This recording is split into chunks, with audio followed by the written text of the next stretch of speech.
You know, plastic surgery allowed me to combine both my love and passion for medicine and my talent in art to be able to help patients. Je m'appelle Dr. Hani Sinno et je suis un chirurgien plasticien. My first 10 years of practice, I used the osteotomy mallet, which gave us great results.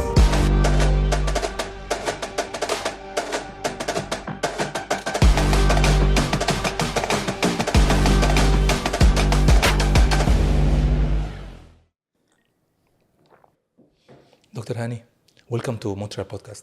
Thank you, Rami. I appreciate being here. What's the dominant feeling of you today? Excitement, Okay. gratitude.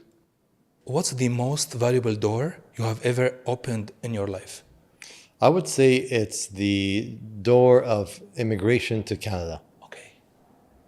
It basically allowed me to have a uninterrupted future for myself and my future family. Okay.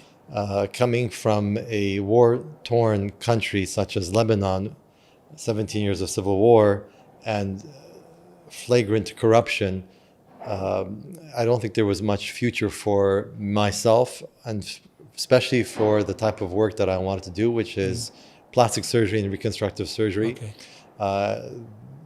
Yes, it has a very good education, but the education I could have received in the Western world is completely different than I could have received in the Middle East. Yeah. How was your childhood? My childhood, it was mixed because I was born in Beirut, Okay. but my parents were living in the Persian Gulf. In the Okay. 80s, the Persian Gulf was it's the golden age. So they were living in a very good upper middle class type of household Okay. in Bahrain. All my friends were extremely wealthy. They're like not just rich, but extremely rich. So I lived a very happy life there, filled with love, good education, friendship, wealth Okay. around me. But then the first Gulf War happened. And so my dad, after 16 years of serving in Bahrain, lost his job. So we were kicked out of the country, my sister and I and my parents. So we had to go back to Lebanon. To Lebanon. And Lebanon, unfortunately, was still going through the civil war. It was in 1989, 1990. So that's why I say it was mixed, because there was the riches of And Bahrain. it was full of different circumstances in Bahrain, then in Lebanon. Lebanon, we had no electricity, no running water. We had to go to the bathroom in a hole in the ground. It was like winter, dark. The schools, the desks were from the Ottoman Empire, where like four people were sitting on the same desk from 1915, excuse me.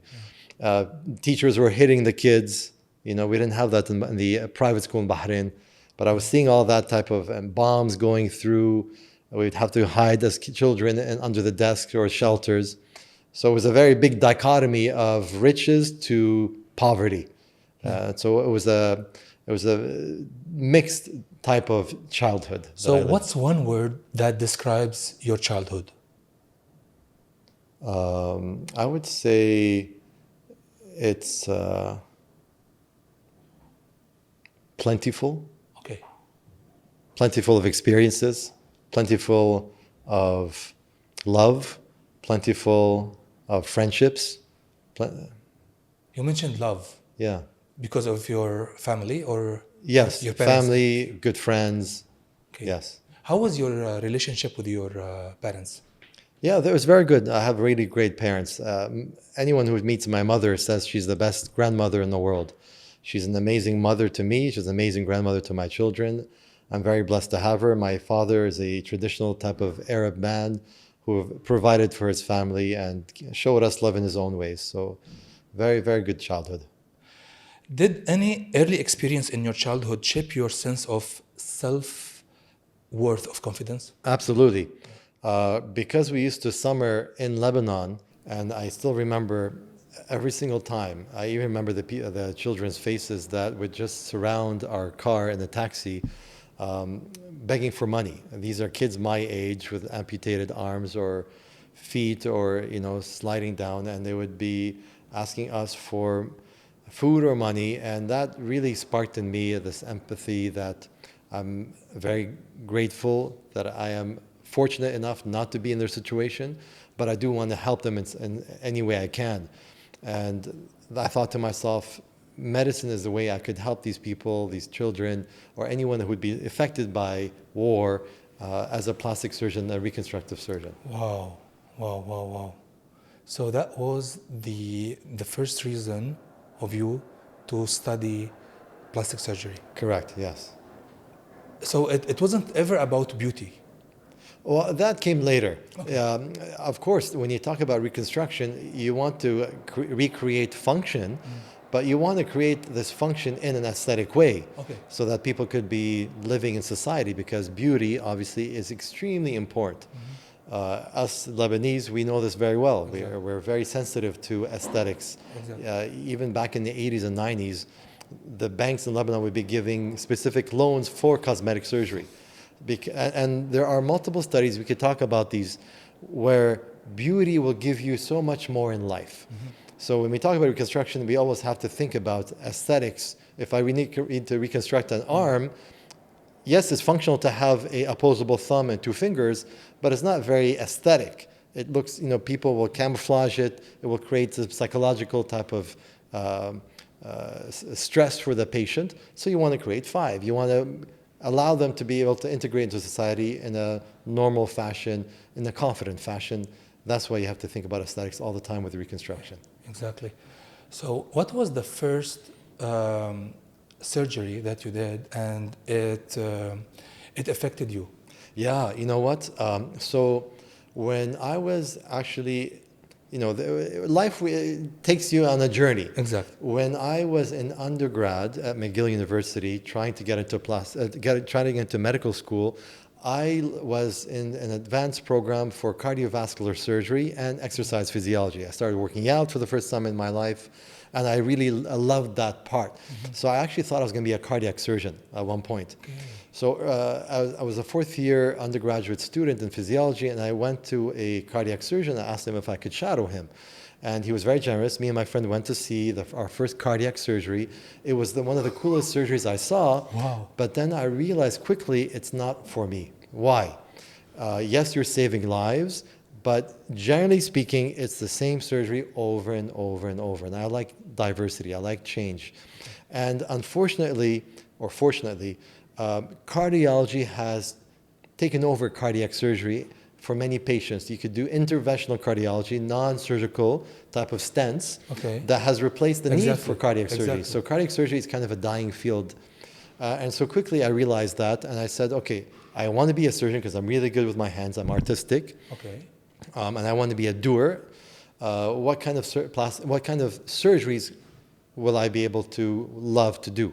So I went and shadowed different surgeons in the hospital. Okay. Orthopedic surgeons, general surgeons, ear, nose, and throat, and plastic.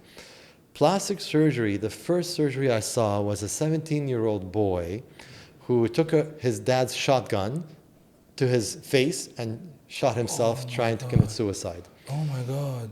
Apparently his girlfriend left him. He had this drug problem. He wasn't doing great in school, and so he tried to commit suicide. He wasn't successful in killing himself, but he was successful in shooting off his face. So he survived it, but now he has no lower face, no mid-face, no nose, and he's blind. So the plastic surgeon, after obviously stabilizing him, came and took his fibula, his lower, we have two bones in the lower leg. Okay. We have an extra bone. She took that bone with the muscles, with the arteries and veins and the nerve. And she reconstructed a full lower face. And when I saw that, I was like, wow, that's what I want to do. I want to be able to reconstruct someone's face if they need that. It's very important. Plastic surgery now is really important. It's as important as any other surgeries, no? I would say each specialty has its importance and its utility for patients. Because every single person, when we say like plastic surgery, their mind goes to how you make girls and men more beautiful. Absolutely. You know, when I decided to be a plastic surgeon as a medical student, Okay. I was first year medical student. I went back to Lebanon, and people, you know, when you go back, as you know, everyone, all the whole family comes, and there's like 50 people in your house, and people are asking, "Oh, Hani, congratulations, you got into McGill University Medical School. We're very proud of you. What specialty do you want to do?" And so I would tell, when I said that I want to be a plastic surgeon, they told me that I'm going to be going to hell because I'm changing the image that God created. So just to kind of share with you, yes, there's this misconception by many people that you are just a cosmetic doctor who just wants money. But the reality is, we could do reconstruction, we could help bring back function to patients, and also, even in the cosmetic world, you could bring back strength inside. Life. Life. You could bring back the confidence that the person needs to be able to live in a normal functional society. Have you ever refused to do an operation for someone? All the time. Why? Yeah. So I refuse to do cosmetic surgery for any patient below the age of 18. I just feel like their mental capacity is not as fully developed as it could be after the age of 18. Not only that, your body is still changing. Your mind is still changing. So even, for instance, someone comes to me just 3 weeks ago, a beautiful woman, a 16-year-old a young woman, came to me because she had a very big nose Okay. for her face. And I refused to tell. I told her, come back to me in 2 years because your nose and your cartilage will still grow. So I could do the best job today. In 2, 3 years, your nose grew back again. So yes, there's multiple times where I have to refuse patients. If I find or feel that the patient's doing the surgery for the wrong reason, for instance, a woman's doing a breast surgery because her husband asked her he wants bigger breast, that to me is not the best indication for it. So I have also refused patients for that. So, in your opinion, when plastic surgery becomes a tool of empowerment? I would say most of the time it's a tool of empowerment, plastic surgery.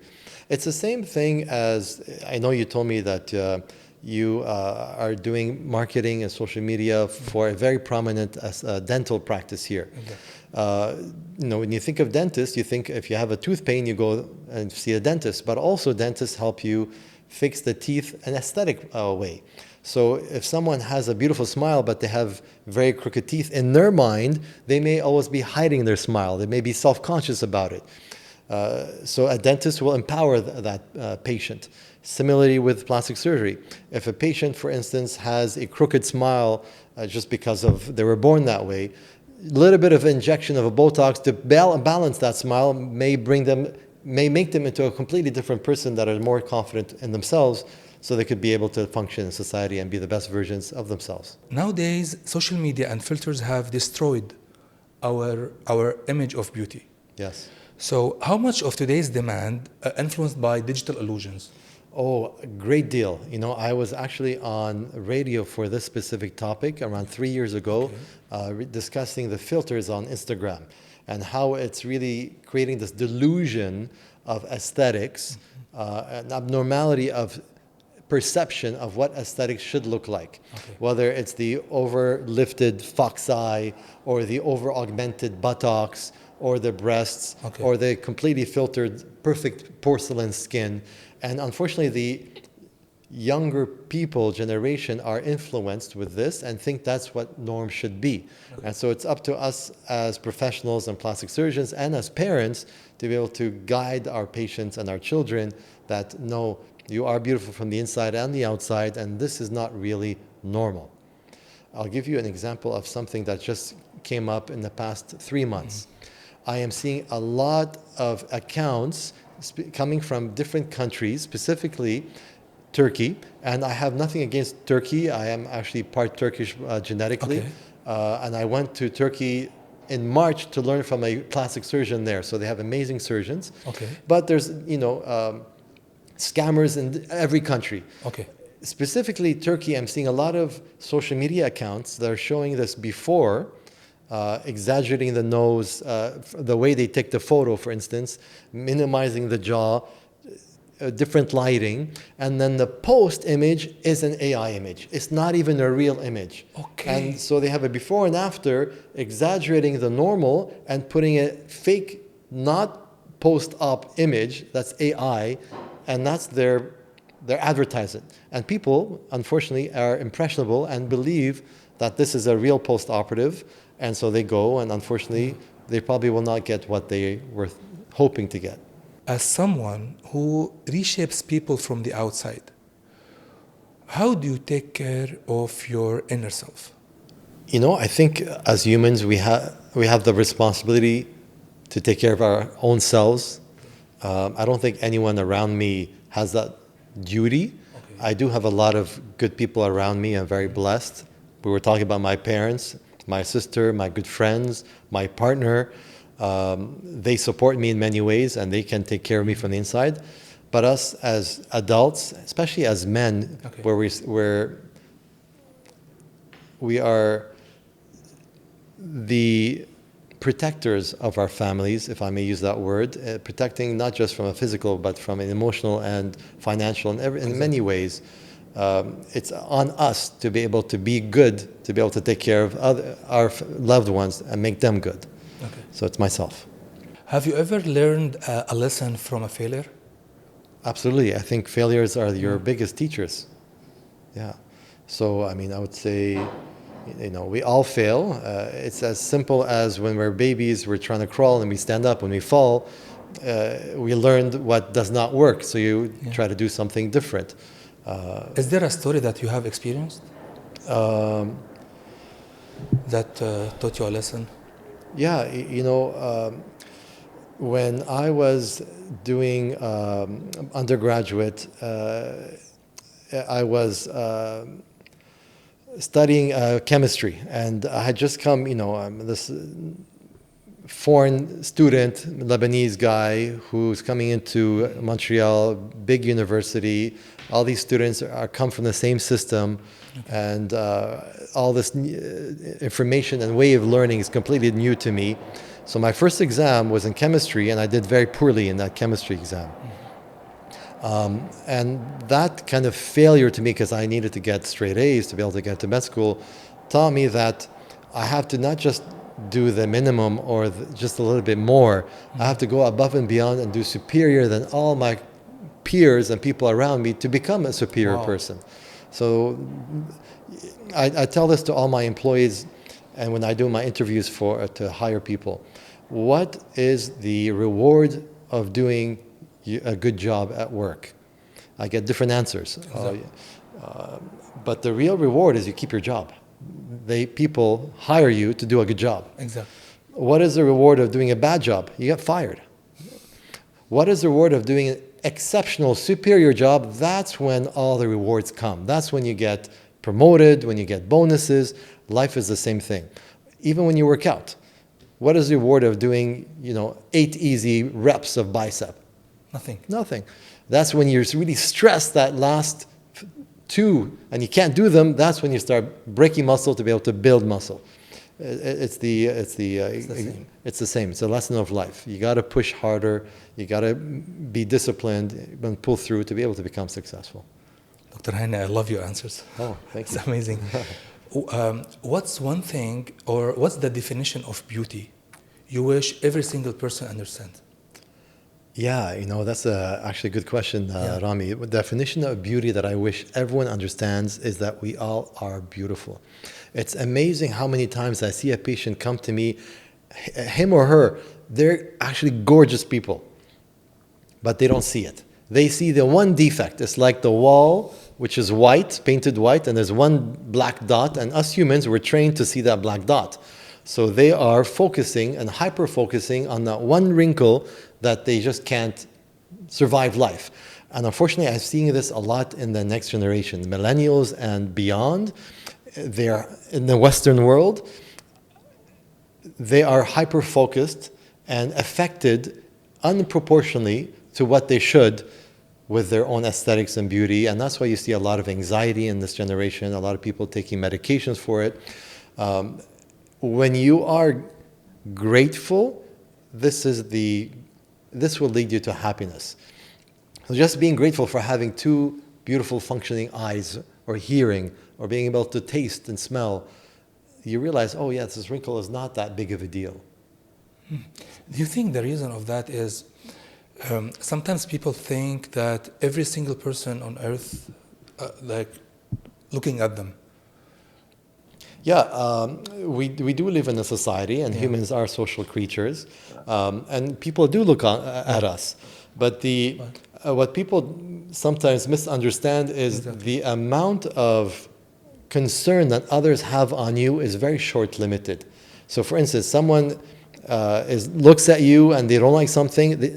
3 seconds later, they forgot about it. Exactly. Everyone's really focused on themselves. And we are living in this kind of hamster wheel. We all have our lives to be taken care of, to put food on our table, to be more successful.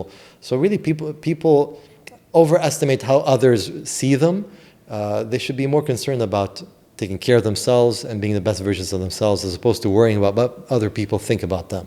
Dr. Hani, you mentioned that people who has more beauty uh, gets more chances in life. Who puts these standards? Yes, so I would say it's actually God that put the standard. It's our genetics. There's over 200 studies to show this concept that if you're more beautiful, you'll get more success in life. One of these studies, scientific studies, showed 6-month-old babies that have not been influenced by society yet a picture of what we in society call a beautiful person and a picture of what we call not very beautiful person. And they showed these two pictures side by side, and they randomized the sides. And they showed this to multiple 6-month-year-old babies. The babies statistically significantly looked more at the more beautiful person. Okay. So this is genetically ingrained in us. We are programmed to succeed in life and to create a next generation. And how do we do that? We want to pick the best genetics possible to be able to mate with those best genetics, mix our genetics with them, so that our children have the best chances in their lives. And if you have a deformed genetic programming, most of the time, or many times, it will become a phenotypical. It changes your outside. So if you're deformed genetically, you may have deformed appearance as well. So we're genetically programmed to look for beauty so that we would get the best genes possible to succeed in our life and our children's lives. That's true. That's true. It is what it is. Yeah. Dr. Hani, we will play now a virtual game. Okay, let's imagine that you walk in a white room. The room is silent. There is only one thing in this room. It's a mirror. It's a white room. There's nothing but a mirror. You are told that whatever you see in the mirror reflects not your appearance, but your true essence. You walk closer. What do you see? An ocean, a blue ocean. Why? The water has always been kind of my element and a place of peace and love. For me, it's the ever flowing type of energy that surrounds us. It's a life sustenance on earth. We know that everything alive needs water. So it's just the infinite capabilities, the plasticity of it, the mobility of it. It just signifies freedom and life. Tell me three things that you see in the ocean.